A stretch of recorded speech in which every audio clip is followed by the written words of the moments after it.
In today's video, I'm going to teach you how to calculate compound interest in Microsoft Excel. To get started, open your Excel file and make sure you have a clean area in the worksheet where you can enter your values. Before using any formula, it helps to organize the key pieces of information you'll need.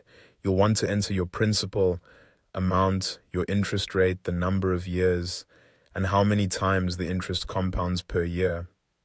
Setting these values up clearly in separate cells makes the calculation easier to build and much easier to check later if you want to adjust any numbers.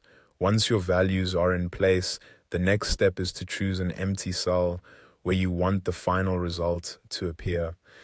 This will be the cell that shows the future value of your investment after compound interest has been applied.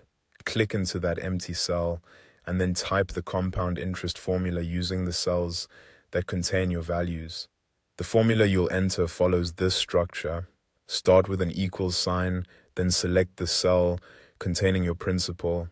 After that, type an asterisk for multiplication, then open parentheses. Inside the parentheses, type 1 plus the interest rate divided by the number of compounding periods per year.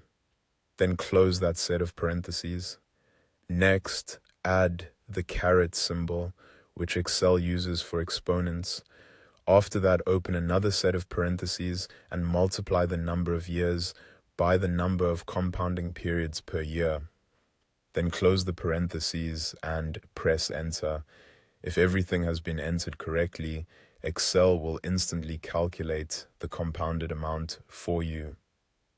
This is a very efficient way to work because you can change any of the values later, such as the rate or the number of years, and the result will automatically update without needing to rewrite the formula.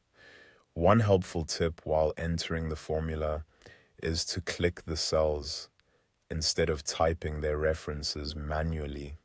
That can reduce mistakes and make sure the formula points to the correct values. Also, be careful with your interest rate format.